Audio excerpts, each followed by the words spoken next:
నా పేరు Kosaraju Prasad, educational mentor. ఇటీవల గౌరవనీయ తల్లిదండ్రులు మీతో ఒక తండ్రి యొక్క అనుభవాన్ని మీతో షేర్ చేసుకుందాం అనుకుంటున్నాను. ఒక తండ్రితో ఉన్న అనుభవాన్ని. ఇటీవల కర్నూలు నుంచి ఒక కాల్ వచ్చింది.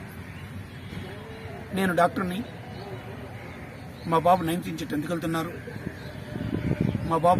10th వెళ్తున్నారు. చాలా మంచి స్కూల్, ర్యాంకర్స్కి పెట్టింది పేరైన ఆ స్కూల్లో పైగా మంచి BSc BEd, MSc BEdతో చదువుకున్న క్వాలిఫైడ్ టీచర్స్ ఉంటారు ఆ స్కూల్లో. అదేవిధంగా ఈయన కూడా క్వాలిఫైడ్ టీచర్స్తోనే హోమ్ ట్యూషన్స్ కూడా చెప్పించారు. రెగ్యులర్గా 6 years ఒకే చోట హోమ్ ట్యూషన్ చెప్పారు, ఒకే స్కూల్లో చదివారు.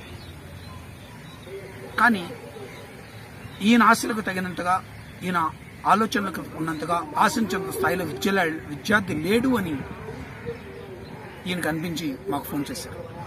మేము మా ఆఫీస్కి రమ్మన్నాం. 1 గంటన్నర పాటు అతన్ని సున్నితంగా అనేక రకాల అతని సెన్స్ ఎలా ఉంది, అతను వే ఆఫ్ థింకింగ్ ప్రాసెస్ ఎట్లా ఉందో చూసాం. పేపర్ చూస్తూ మొదలుకొని Telugu, Hindi, English, mathematics, science అన్ని లెవెల్స్లోనూ అతని యొక్క పరిజ్ఞానాన్ని, అంటే అతని యొక్క నాలెడ్జ్ని మనం ఎలా ప్రదర్శిస్తున్నాడో చూసాం. రియల్లీ షాక్ అయ్యారు డాక్టర్ గారు. ఏంటి మేము ఇంత ఖర్చు పెడుతున్నాం, ఎందుకని ఇలా జరిగింది? అదే టైంలో మా దగ్గర ఉన్నటువంటి ఒక విద్యార్థి, అంటే మా దగ్గర అంటే మేము ఓ సంవత్సరాల తరబడి చెప్పాం, కేవలం కొన్ని వారాలు మాత్రమే చెప్తుంటాం. అలాగే ఆ బాబు గైడ్ చేస్తున్నాం.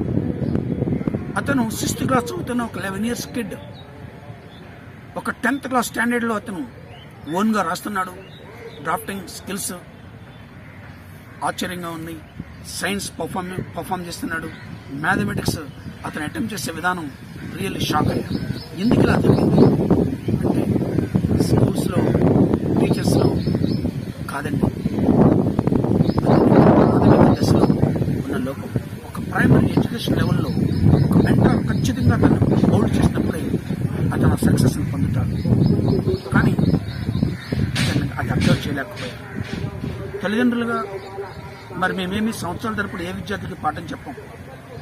మేము చెప్పి వదిలేసిన తర్వాత అదే విద్యార్థి స్కూల్లో టాపర్గా తయారవుతారు. అదే స్కూల్ వాళ్ళకి ఒక స్వర్గంలో ఉంటుంది. స్కూల్స్ మార్చవలసిన లేదు, ట్యూటర్స్ని మార్చవలసిన అవసరం. సబ్జెక్టు మీద అవగాహన పెంచడం మా విధానం. మరి అంత అద్భుతమైన ఫలితాలను చూస్తే రియల్లీ వండర్.